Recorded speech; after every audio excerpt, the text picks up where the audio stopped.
This is RTV6 News at 5, working for you. Good evening here at 5 o'clock, and first up tonight, the dangerous heat wave still has a grip on central Indiana. At this hour, temperatures are still in the 90s, but it feels even hotter out there. And if you are headed to Indiana Black Expo's outdoor concert at the American Legion Mall downtown, you will feel the heat. It is a Storm Team 6 alert day. Chief Meteorologist Kevin Gregory is monitoring how it will be for the rest of the evening, and he's got an eye on the weekend, too. And the change that comes our way. So we'll see Raphael here in a second. I bet you everybody downtown getting set up has found the shade, right? Those are the prime spots. First spots to go. Let me just point out, another 24 hours kind of in the thick of the heat and humidity. And again, it's the humidity that makes this so oppressive. Then on Sunday, a little bit of a transition with some thunderstorms, and we emerge next week with 81 degrees, lower 80s early next week, and the humidity drops off the charts as well. At least we have this. There's a little breeze out there. Southwest 15 miles per hour in Indy. It's still a warm breeze, bringing in that higher humidity. Let's check the temperature and the humidity level. Warmest right now, Muncie and Peru, both at 94 with heat index values of 104. Other temperatures in the low 90s in Terre Haute. Bloomington right now at 88. It's just a function of how much of this you have. Cloud cover. We're not going to see any showers or thunderstorms, though. Temperatures will still be at 84 at 10 o'clock tonight. The clouds will gradually go away. We'll focus more on thunderstorm potential for Sunday, and then the new feel, the refreshing return of below average temperatures coming up. And Kevin, our team coverage continues as first responders are keeping a close eye on how the heat will impact the big crowd gathering downtown. Thousands of people are turning out for the Indiana Summer Celebration concert on the American Legion Mall. Our Rafael Sanchez is live with the crowd tonight. Good evening, Rafael. Mark, good evening. It is a hot day in downtown Indianapolis. A good day to sit down, enjoy the shade. And if you're Veronica and Gladys, I thought you were hot. I was. She was hot, but she's been fanning herself for the last half hour or so. It is hot out here, Mark. And of course, we're getting a light breeze, but we're getting smacked by humidity. The one thing that is saving a lot of the folks here is the beverage of choice today, which is water. Water. You're being told by health officials to at least drink a gallon of water during this heat wave, which is a lot of water, but it's something that will help regulate the body. Look behind me. This is the American Legion Mall. The Summer Celebration concert will get underway in about an hour or so. They've been doing the mic checks so far. Many of these folks, they got here yesterday. We have talked to people from St. Louis and Chicago and Cincinnati that have now gathered along the plaza for this free concert. I also had a chance just a few minutes ago to talk to the city. They plan on deploying at least 2 Indigo buses somewhere. In fact, Jason, I think they're coming now by the porta potties. It's going to be hard to see, Mark, but that's one of the 2 Indigo buses that are being brought to the downtown area to be used as cooling stations. One of them has just arrived there on Meridian Street, so people that get overheated should head over to the Indigo station, to the Indigo bus to keep cool. People are trying to find their own ways to keep cool, whether it's the shade or this here. This is one of several misting fans that we usually see at the Indianapolis 500. They've been deployed throughout the mall to keep people cool during the next couple of hours. Of course, I'm not going to move from this location. It is payday at RTV6, so that is not good for the equipment, Mark, but we'll go ahead and buy a new one because until the heat leaves, I'm staying put. We're live in downtown Indianapolis with thousands of people about to enjoy a free concert. Now back to you. You got to do what you have to do, Raphael. All right. Hoping everyone stays safe down there at the concert. The heat may be keeping some people from going to the Hendricks County 4-H Fair, which is happening through tomorrow. We went to the fairgrounds in Danville this afternoon, and there weren't a lot of people in attendance. One vendor says it's been slow ever since the extreme heat started. So when it's like this, and we're talking 100 and some index, then yeah, it's hindering every vendor here for as the sales, as far as lemon shake up, food product, and everything that we do here at the Hendricks County Fair. Again, the Hendricks County Fair wraps up tomorrow, which is going to be another scorcher of a day. A reminder for you tonight, if you have to be outside, stay hydrated with water and keep in mind that drinking alcohol will dehydrate you. Check on relatives and neighbors, especially if they are older or without air conditioning. conditioning. You want to wear light, loose-fitting clothing to keep some of the UV rays off of you. And because it's so hot, there's a chance you may not think clearly. So don't forget to look before you lock your car doors to make sure there are no children or pets inside. Indianapolis Animal Care Services is making changes to adapt to this heat, including putting the popular Freedom for a Day program on pause. All of these changes are meant to keep dogs from getting heat stroke along with the people who come to adopt them. IACS wants to remind you to take the same precautions. Don't make your dog overexert themselves. Give them plenty of water. And before you go for a walk, test the sidewalk or pavement. If it's too hot for your hands, it is too hot for your dog's paws. The extreme heat will be here through the weekend. You want to go to the RTV6 app or the IndyChannel.com to get real-time updates on the forecast. Plus, we have a list of cooling centers around central Indiana for you. A solemn day for the families who lost 9 relatives when a duck boat sank 1 year ago. The fatal accident in Branson, Missouri in 2018 remains the focus of a federal lawsuit. 17 people, including 9 members of the Coleman family from Indianapolis, were killed in the tragedy. Today, survivors asked for space to mourn and remember their loved ones. A year since the accident, many duck boat operations are closing shop because they're unable to get insurance to cover their operations. We are seeing company after company start to fold and say they can no longer continue. We are thankful for that because we've been trying to get these death traps off the water and off our streets, and that's beginning to occur. Congressman Andre Carson says he is still proposing a bill in Congress to increase safety regulations for all duck boat businesses. Well, they've been there for 3 hours now. They've got a ticket. They're probably in court. They're not going to know about it. And he drives by again, it's going to be another ticket. A new parking enforcement vehicle in Noblesville bringing up questions and concerns for drivers parking outside of local businesses downtown. Some say they don't understand the rules or why the city has them in the first place. RTV6's Nicole Griffin is working for you, finding out what you need to know to avoid getting a parking ticket. 2 hours. That is all the time you get if you're parking at a spot like this one here around the square in downtown Noblesville. And for people who work and shop down here, they tell me that is not enough time. There's tremendous confusion. Drivers in downtown Noblesville are getting tickets for staying in spots like this one for more than 2 hours. The city ordinance states you get 2 free hours a day, not 2 hours per spot. If you do move into a new free 2-hour parking spot, you are in violation and at risk of getting a $10 parking ticket. Local drivers who visit downtown businesses say there are public lots, but they require walking to get to the square. The concerns most are for the small business owners. If you go to Smith Jewelers and you spend an hour purchasing a nice piece of jewelry and you want to go to Mateo's and have lunch after, you've already used all of your time. The city of Noblesville says the purpose of the 2-hour limit is to have high turnover in spots right outside of local businesses. If the 2-hour restriction was not there, someone could park in a spot in front of a restaurant all day without moving. If customers want to spend an extended period of time downtown, there are public parking lots and metered spaces further away. Coming up tonight at 6, we'll talk to a server at a local restaurant about the impact she is seeing when it comes to parking.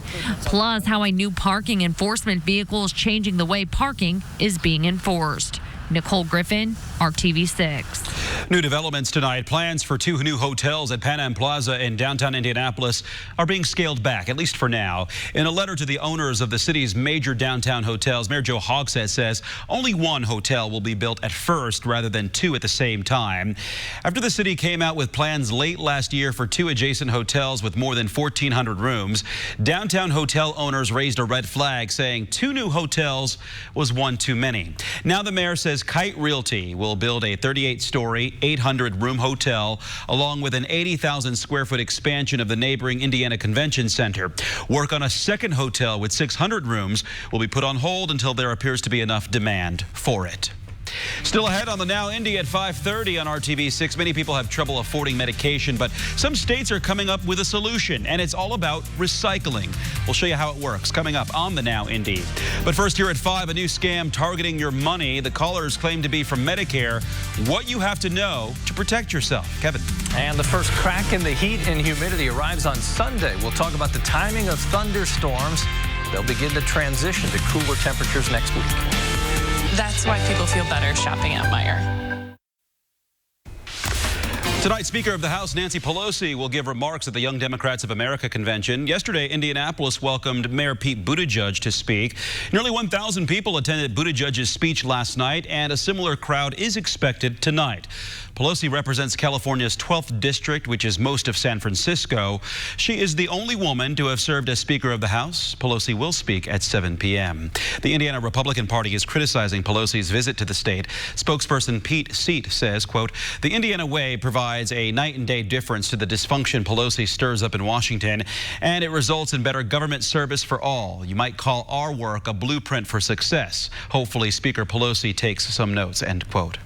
An RTV6 traffic alert. You'll probably want to avoid southbound I-65 in Indianapolis this weekend. Beginning at 9 o'clock tonight, all lanes of southbound 65 from the north split to the south split will close. They'll stay closed until Monday at 6 a.m. Southbound 65 from the south split to I-465 is currently closed and won't reopen until Monday at 3 p.m. Plus, southbound 65 from I-865 to I-465 on the northwest side is closed until July 29th. The Federal Trade Commission has a warning out about a new scam in which the callers claim to be from Medicare. In this creative scam, the callers ask for the victim's Medicare numbers, Social Security numbers, and other personal information in exchange for DNA testing kits. The scammers say it's a great way to get early diagnoses for diseases like cancer, but the truth is, Medicare does not market DNA testing kits. The FTC says, remember, the federal government will rarely call you out of the blue, so even if you see a caller ID with area code 202, be on high alert and never give out your personal information unless you're sure that you know who you're talking to. 50 years ago tomorrow, humans walked on the moon for the first time. This was more than a scientific achievement. It brought the entire country and even the world together. ABC's Maggie Ruley is at the Johnson Space Center in Houston, Texas, where celebrations have already begun. It's one small step for man, one giant leap for mankind. For one moment, it seemed as if the entire world came together. I was really so thrilled for the boys and for the world and the country. From California to Central Park, men and women serving in Vietnam. Give us a feeling that we can do something. Even fans in the middle of a Chicago White Sox game. 50 years ago this Saturday, time stood still as more than 500 million people around the world watched astronauts Neil Armstrong and Buzz Aldrin accomplish an historic achievement that just 8 years prior seemed impossible, walking on the moon. It's a great day in history. The men and women sitting inside this room said during those final moments, you could hear a pin drop. They knew America was counting on them and the astronauts' lives were in their hands. What they lacked in 1960s technology, they made up for in brain power. And many products we now use every day have their start in the space program. GPS is born out of it, kidney dialysis, power tools for construction. All of this technology is coming out of going to the moon. And the impact of that giant leap for mankind is still being felt today. Those of us that follow benefit by the work that they've done, and we're able to stand on their shoulders to continue the work of space exploration. And check this out. This is the actual command module from Apollo 17. That's the last manned mission to the moon. Today, NASA says they want to send people back to the moon by 2024, only this time they want them to stay there. Maggie Ruley, ABC News, Johnson Space Center. Wouldn't that be something? New at 5, scientists say there could be a link between cancer and a medical condition known as broken heart syndrome. A new study published in the Journal of the American Heart Association suggests if you suffer from broken heart syndrome, it may be worth checking for cancer. The study found 1 in 6 patients with broken heart syndrome developed cancer, and the patients with both conditions were less likely to survive 5 years. Broken heart syndrome occurs when the heart's main chamber enlarges and doesn't pump efficiently. Doctors believe high levels of physical or emotional stress bring on broken heart syndrome. The study's author says that doctors can learn from these results and should consider screening cancer patients for broken heart syndrome and vice versa. This weekend, a tradition like no other in Indianapolis continues. Tens of thousands thousands of people will be downtown for Indiana Black Expo. Today, thousands attended the Expo luncheon at the Indiana Convention Center. A number of people received awards for excellence. Governor Holcomb, Senator Todd Young, Representative Andre Carson, and Indianapolis Mayor Joe Hogsett all attended. So did Indiana Fever legend Tamika Catchings, who is now Vice President of Basketball Operations for the Fever. Our Rafael Sanchez was honored to MC today's luncheon to mark an event celebrating community excellence. Always an amazing and very large event there in an air-conditioned room. And as Rafael showed us tonight, already getting prime position for Music Tonight downtown. Right.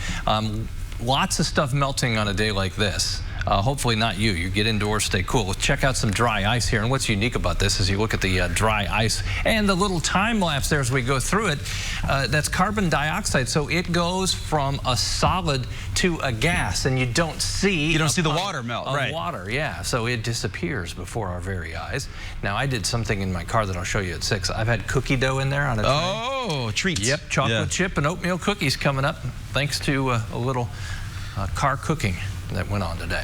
All right, our chance for rain tomorrow, pretty low. Not expecting it. Sunday, those are thunderstorms that will mark a transition to a whole new feel. We'll step into a brand new week, and you'll love it. Monday, Tuesday, Wednesday, humidity is down. We may linger with the humidity a bit in the morning on Wednesday, still with the chance for thunderstorms. But this overall pattern is going to buckle. The heat will be pushed back to the south and west, and the trough or cooler air will come in to the Midwest and Great Lakes.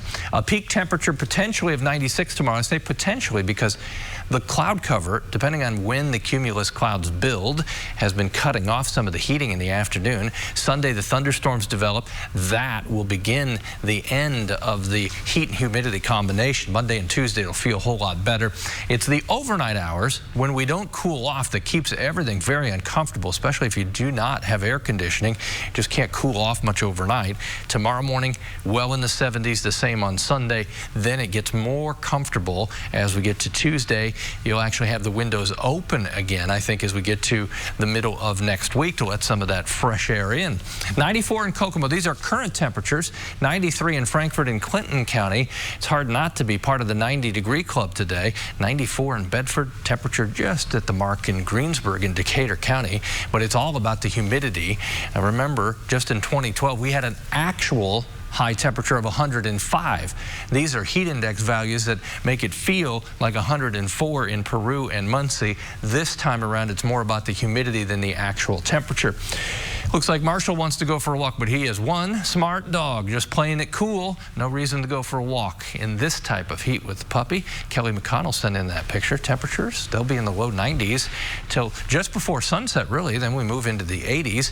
You can send me your dog's picture, kevin.gregory@WRTV.com, and I'll take your dog for a walk during my forecast. Tomorrow, 96, that's probably our peak temperature. Then as we get to Sunday, we'll back off on the heat a little bit and increase our chance for thunderstorms. Temperatures around the state tomorrow, they're warmest. One more peak heating period, 2 to about 6 o'clock tomorrow afternoon. Any thunderstorms on Sunday have the potential to be severe, with damaging wind being the main threat. The clouds and thunderstorms influence the temperature, and I would say 1 to about 7 we begin to see the thunderstorms line up.